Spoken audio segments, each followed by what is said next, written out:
أعوذ بالله من الشيطان الرجيم. بسم الله الرحمن الرحيم. الحمد لله رب العالمين بارئ الخلائق أجمعين، والصلاة والسلام على أشرف الأنبياء والمرسلين سيدنا ونبينا ومولانا أبي القاسم محمد، والصلاة والسلام على أهل بيته الطيبين الطاهرين المعصومين. أما بعد، فقد قال الله تبارك وتعالى في كتابه المجيد والفرقان الحميد وقوله الحق: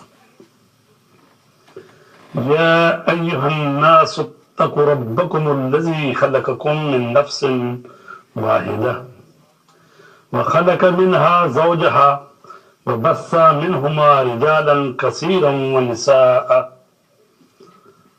عزیزان گرامی، پروگرام انسان شناسی کے ساتھ آپ کا میزبان سید فدا حسین بخاری آپ کی خدمت میں حاضر ہے۔ اس پروگرام انسان شناسی میں پچھلے پروگراموں میں ہم نے انسان شناسی کی ضرورت اور اہمیت پر روشنی ڈالی، اور اس کے بعد ہم نے انسان کا کیا مقام ہے اس نظام ہستی میں، اور یہ کہ انسان اشرف المخلوقات ہے، اس پر بات ہوئی۔ اور پچھلے پروگرام میں ہم نے کچھ انسان کی خلقت کے بارے میں بتایا، اور کچھ باتیں رہ گئی ہیں، ان کو آج مکمل کرنا ہے۔ سورہ نساء کی آیت ہے جس میں ارشاد رب العزت ہو رہا ہے: اے لوگوں، اپنے پالنے والے سے ڈرو جس نے تم سب کو ایک ہی انسان سے پیدا کیا، اور اس کی بیوی کو بھی اس کی جنس سے خلق فرمایا، اور ان دونوں سے ان گنت مرد اور عورتیں روئے زمین پر پھیلا دی۔ تو عزیزان گرامی، انسان کی تخلیق کے متعلق ہم نے آج کے پروگرام میں بات کرنی ہے۔ اس سے پہلے ہم نے آپ کی خدمت میں عرض کیا کہ جو نظریہ ہے ایک ثبوت انواع کا اور دوسرا ہے تحول انواع کا، کہ کچھ لوگ یہ کہتے ہیں کہ انسان جو ہے وہ ایک مستقل نوع ہے، وہ کسی دوسری نوع سے وجود میں نہیں آیا، کسی دوسرے حیوان سے مشتق نہیں ہوا۔ اور دوسرا نظریہ ہے تحول انواع۔ اس نظریے کے مطابق یہ ہے کہ ہر گیا، ہر پودا یا ہر جانور جو ہے وہ دوسرے پودے یا دوسرے جانور سے وجود میں آیا ہے۔ اس نظریے کے مطابق زیادہ سے زیادہ 4 یا 5 پہلے جانور ہیں جن سے دوسرے جانور جو ہیں وہ وجود میں آئے ہیں۔ اسی طرح یہ نباتات جو ہیں وہ بھی چند نباتات ہیں جن سے دوسرے نباتات جو ہیں وجود میں آئے ہیں۔ تو قرآن مجید نے صریحاً تو ایسی بات نہیں کی کہ جس سے واضح ہو جائے بات، لیکن بہرحال علماء اسلام اور مفسرین جو فرماتے ہیں وہ کہتے ہیں کہ قرآن مجید نے جو بیان فرمایا ہے اس سے قریب صریح، یعنی پوری طرح صراحت نہ بھی کہیں تو یعنی قرآن مجید کے ظاہر سے جو ہمیں پتہ چلتا ہے اس سے یہی پتہ چلتا ہے کہ آج کا جو انسان ہے وہ اسی اولین انسان جو حضرت آدم علیہ السلام ہیں اور ان کی بیوی حضرت حوا، یہ تمام انسان جو ہیں انہی کی نسل سے ہیں، اور وہ ایک شوہر معین ہے اور ان کی زوجہ، تو انہی سے ہی یہ انسان جو ہے وجود میں آیا ہے۔ پہلا انسان جو ہے اس کو اللہ تبارک تعالیٰ نے مٹی سے خلق کیا ہے، اور اس کی بھی تعبیرات مختلف قرآن مجید میں آئی. کبھی خاک سے کہا گیا ہے، کبھی مٹی سے کہا گیا ہے، کبھی کھنکھناتی مٹی سے کہا گیا. تو بہرحال وہ خاک ہو، مٹی ہو، یا مٹی میں پانی ملا ہو، گل ہو، تو اللہ تبارک تعالیٰ نے پہلے انسان کو اس طرح سے تخلیق کیا ہے. اور اس کے بعد جو انسانیت آگے بڑھی ہے وہ ظاہر ہے کہ قرآن مجید میں ہے کہ ہم نے تمہیں مٹی سے تخلیق کیا، پھر کہا گیا تمہیں نطفے سے اور مضغے سے، اور اس طرح سے جو قرآن مجید میں آیات اس بات پر گواہ ہے. تو ارشاد ہے سورہ نساء کی آیت نمبر 1 میں، جو آج جس کی تلاوت کا شرف حاصل کیا گیا ہے، یا ایھا الناس اتقوا ربکم الذی خلقکم من نفس واحدہ. اے لوگوں، اپنے پروردگار کا تقوی اختیار کرو کہ جس نے تمہیں نفس واحدہ سے خلق کیا ہے. اور وہ نفس واحدہ کون ہے؟ حضرت آدم علیہ السلام. وَخَلَقَ مِنْهَا زَوْجَهَا، اور اسی سے اس کی زوجہ کی تخلیق کی ہے. وَبَثَّ مِنْهُمَا، پھر ان دونوں سے ہی بہت سے مرد اور بہت سی عورتیں جو ہیں وہ ہم نے ان کو زمین پر پھیلا دیا ہے. اور سورہ اعراف میں ارشاد فرمایا ہے هُوَ الَّذِي خَلَقَكُم مِّن نَّفْسٍ وَاحِدَةٍ وَجَعَلَ مِنْهَا زَوْجَهَا لِيَسْكُنَ إِلَيْهَا. وہ وہی ہے کہ جس نے تمہیں نفس واحدہ سے خلق کیا، پھر اس میں سے ہی اس کی زوجہ کو قرار دیا، لِيَسْكُنَ إِلَيْهَا، تاکہ وہ سکون حاصل کرے. سورہ زمر میں ارشاد فرمایا خلقکم من نفس واحدہ ثم جعل منها زوجہا. سورہ انعام میں ارشاد فرمایا وَهُوَ الَّذِي أَنشَأَكُم مِّن نَّفْسٍ وَاحِدَةٍ فَمُسْتَقَرٌّ مُسْتَعُودَةٌ. تو عزیزان گرامی، سورہ حجرات میں ہم پڑھتے ہیں، وہاں بھی فرمایا یا ایھا الناس انا خلقناکم من ذکر وانثی وجعلناکم شعوبا وقبائل لتعارفوا. اے لوگو، ہم نے تمہیں ایک مرد اور ایک عورت سے خلق کیا اور پھر تمہارے قوم اور قبیلے بنائے تاکہ تمہاری پہچان ہو سکے، لتعارفوا، تمہارے تعارف کے لیے. تو اللہ تبارک تعالیٰ نے نفس واحدہ سے تخلیق کی ہے. وہ خدا جس نے تمام انسانوں کو ایک انسان سے پیدا کیا، اس بنا پر وہ خیالی اور وہمی امتیاز و افتخار جو ہر ایک جماعت نے اپنے لیے گھڑ رکھے ہیں، مثلا امتیازات نسلی، لسانی، علاقائی، قبائلی اور اس قسم کے دوسرے امتیاز جو آج کل دنیا کی سوسائٹی میں ہزاروں خرابیوں کا سبب بنے ہوئے ہیں، ایک اسلامی معاشرے میں نہیں پائے جانے چاہیے. کیونکہ ان سب کا سرچشمہ ایک ہی ہے، یہ سب ایک ہی ماں باپ کی اولاد ہیں اور ایک ہی گوہر سے پیدا ہوئے ہیں. اس امر کو پیش نظر رکھا جائے کہ حضرت رسول اکرم صلی اللہ علیہ وآلہ وسلم کے زمانے کا معاشرہ کیونکہ سب کا سب قبائلی تھا، تو اس بات کی اہمیت خوب ظاہر ہو جاتی ہے کہ قرآن مجید نے اس جیسی تعبیریں بیان فرمائی. اب دیکھنا یہ ہے کہ نفس واحدہ اس سے کیا مراد ہے؟ اس سے مراد ایک فرد شخص ہے یا ایک فرد نوعی، یعنی مذکر کی جنس. اس میں شک نہیں، اس تعبیر کا ظاہری مفہوم تو واحد فرد کے بارے میں ہے، اور یہ اس سے پہلے انسان کی طرف اشارہ ہے، جسے قرآن آدم علیہ السلام کے نام سے آج کے انسانوں کے باپ کے طور پر متعارف کرا رہا ہے۔ بنی آدم کی تعبیر بھی قرآن مجید میں جگہ جگہ پر بیان کی گئی ہے، اور یہ احتمال کہ اس سے مراد وحدت نوعی ہے یہ بعید معلوم ہوتا ہے۔ وَخَلَقَ مِنْهَا زَوْجَهَا، یہ جملہ بظاہر یہ بتاتا ہے کہ حضرت آدم کی زوجہ محترمہ انہی سے پیدا ہوئی ہے۔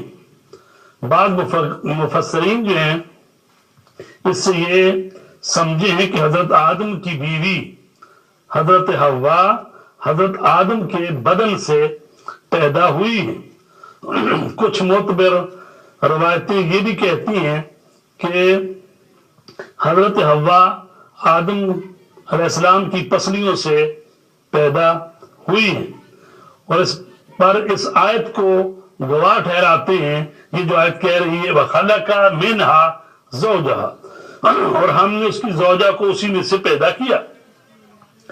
تورات جو کتاب ہے اس کے صفر تکوین کی دوسری فصل میں انہی معنوں کی وضاحت کی گئی ہے، لیکن قرآن کی دوسری آیات کی طرف توجہ کریں تو اس آیت کی تفسیر کے بارے میں شک شبہ دور ہو جاتا ہے، اور معلوم ہو جاتا ہے کہ اس سے مراد یہ ہے کہ اللہ تبارک تعالیٰ نے حضرت آدم کی بیوی کو انہی کی جنس سے یعنی جنس بشریت سے ہی حضرت حوا کو پیدا کیا ہے۔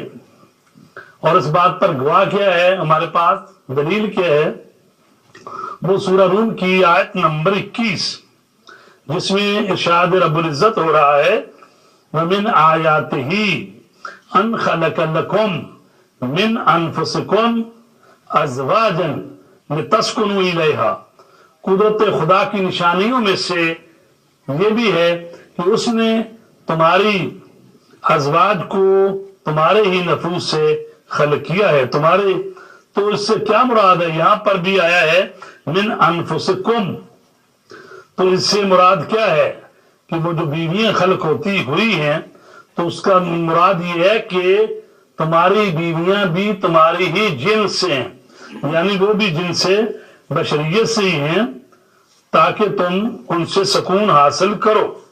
سورہ نحل کی آیت نمبر 72 میں فرمایا وَاللَّهُ جَعَلَ لَكُم مِّنْ أَنفُسِكُمْ أَزْوَاجًا، خدا نے تمہاری بیویاں تمہاری جنس سے بنائی ہیں۔ واضح ہو کہ ان دونوں آیتوں میں تمہاری بیویوں کو تم میں سے قرار دیا ہے، اس کے کیا معنی ہے کہ انہیں تمہاری جنس سے قرار دیا، نہ کہ تمہارے اعضائے بدن سے۔ اور اس روایت کے مطابق جو تفسیر عیاشی میں حضرت امام محمد باقر علیہ السلام سے منقول ہے، حضرت حوا کو حضرت آدم کی پسلیوں میں سے خلقت کو غلط قرار دیا ہے، اور یہ وضاحت کی گئی اس میں کہ حضرت حوا جو ہیں وہ حضرت آدم کی بچی ہوئی مٹی سے پیدا کی گئی ہیں۔ تو عزیزہ نگرامی، یہ جو کہا جاتا ہے کہ حضرت آدم کی پسلیوں سے یعنی بائیں پسلی سے حضرت حوا کو خلق کیا گیا ہے، تو روایات میں اس کو منع کیا گیا ہے کہ ایسا نہیں ہے۔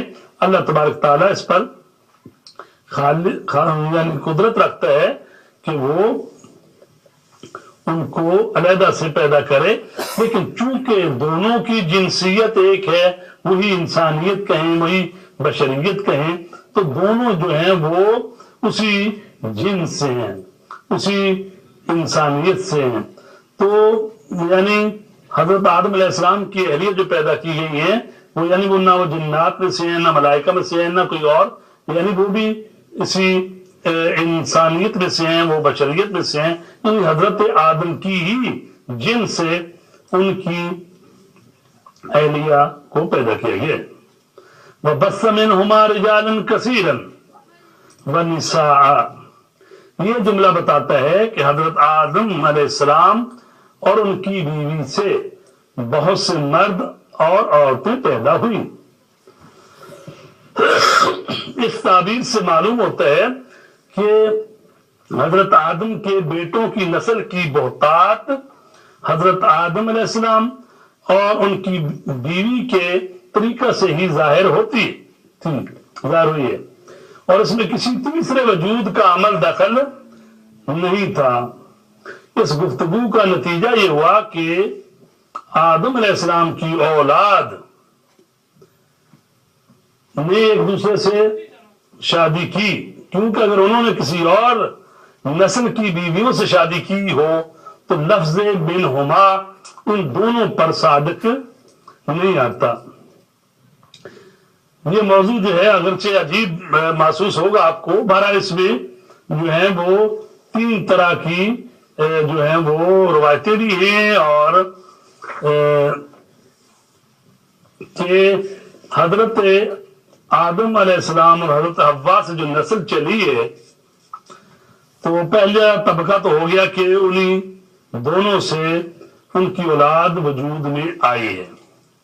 اب یہ ہے کہ طبقہ دوم جو ہے یعنی حضرت آدم کے بیٹے اور بیٹیاں جو ہیں انہوں نے کیسے شادیاں کی اور ان سے پھر اگلی نسل جو ہے جو وجود میں آئی ہے وہ کس طرح سے.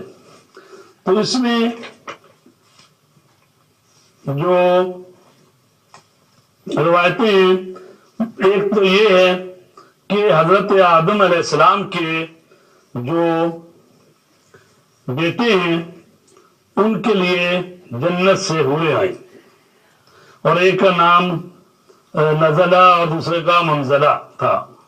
یا یہ کہا گیا کہ ایک کی شادی جو ہے وہ ایک جو ہے وہ جن مادہ جن ان سے ہوئی، اور اس طرح سے پھر وہ آگے نسل بڑھی. اور دوسرا جو ہے وہ یہ کہا گیا ہے کہ ایسا ہوا کہ حضرت آدم کے جو اولاد ہے، مثلا حضرت حوا جو ہیں وہ جب حاملہ ہوئی پہلی دفعہ مثلا، تو حضرت جو حابیل ہیں ان کے ساتھ یعنی ان کی بہن جو ہے وہ بھی پیدا ہوئی، ایک جوڑا ایسا پیدا ہوا. دوبارہ حاملہ ہوئی تو پھر قابیل اور اس کے ساتھ اس کی بہن اس کا جوڑا پیدا ہوا. اور بعد میں ہوا اس طرح کہ حابیل کی شادی جو ہے وہ جو قابیل کے ساتھ پیدا ہوئی تھی اس کے ساتھ ہو گئی، اور اسی طرح قابیل کی حابیل کی بہن کے ساتھ، حابیل کی قابیل کی بہن کے ساتھ. تو اس طرح سے بس ایک ہی دفعہ اللہ تبارک تعالیٰ نے اس کو جائز قرار دیا، اور اس کے بعد پھر اس کو حرام قرار دے دیا، اور اس کے بعد جو ہے نسل اس طرح سے آگے چلی. یہ دوسرا نظریہ ہے. اچھا، تو لیکن یہ جو قرآن مجید کا ظاہر ہے وہ کن روایات کا ساتھ دیتا ہے؟ کیونکہ قرآن مجید کا جو ظاہر ہے اس میں ہے وَبَثَّ مِنْهُمَا رِجَالًا كَثِيرًا وَنِسَاءً، اور ان دونوں سے ہی منہما کہا ہے، یعنی آدم اور حوا سے ہی ہم نے بہت سارے مرد اور عورتیں دنیا میں پھیلائے ہیں. تو اس کا مطلب یہ ہوا کہ کوئی تیسرا وجود اس میں درمیان میں نہیں آیا، چونکہ کہا گیا تم سارے جو ہو آدم کی اولاد سے ہو. تو اگر انسان جو ہیں حضرت آدم اور حوا کے علاوہ بھی درمیان میں کوئی اور آتی نو یا کوئی اور جنس آتی تو پھر یہ ہوتا کہ منہما و من غیر منہما، یعنی ان سے اور ان دونوں کے علاوہ بھی اس میں. لیکن چونکہ کہا گیا ہے منہما تو اس لیے کہا گیا ہے کہ رجالن کثیرن نساء جو آیا ہے بس منہما آیا ہے، یہ نہیں آیا بس منہما ومن غیر ہما نہیں کہا گیا، ان دونوں سے اور ان دونوں کی غیر سے نہیں کہا گیا، بلکہ کہا گیا منہما. تو من غیر ایمانی کہا گیا.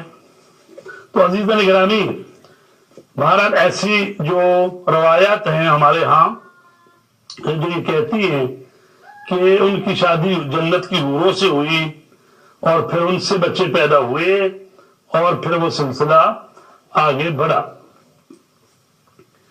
تو یہاں پر بھی کچھ روایات ایسی ہیں جو یہ بتاتی ہیں کہ نہیں، یعنی اللہ تبارک تعالیٰ نے وہ پہلے طبقے میں یعنی حضرت آدم کی اولاد میں اس میں یہ جائز قرار دیا، چونکہ اللہ کی مقصد یہی تھی کہ وہ یعنی جو بھی اولاد ہو آدم اور حوا سے ہی ہو، باہر سے یعنی کوئی دوسری مخلوق درمیان میں نہ پڑے. اچھا، جو لوگ کہتے ہیں کہ جناب جنت کی حوریں آئی ہیں، اس کے لیے علامہ طباطبائی نے اپنی تفسیر المیزان میں لکھا ہے، فرماتے ہیں کہ یہ بات جو ہے یہ بھی وہ عقل کے خلاف ہی ہے، اس لیے کہ حوریں جو ہیں وہ بچے پیدا نہیں کرتی. یعنی حور جو ہے وہ مادی جسم جو ہے یعنی مادی انسان جو ہے اس کو پیدا نہیں کرتی. تو جو ظاہر قرآن ہے اس میں جو فرمایا گیا بث منہما، ان دونوں ہی سے نسل آدم بڑی ہے.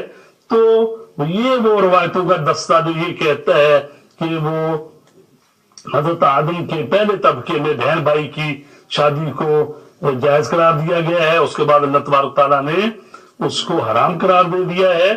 تو یہ جو ظاہر ہے وہ ان روایتوں کے ساتھ زیادہ سازگاری رکھتا ہے.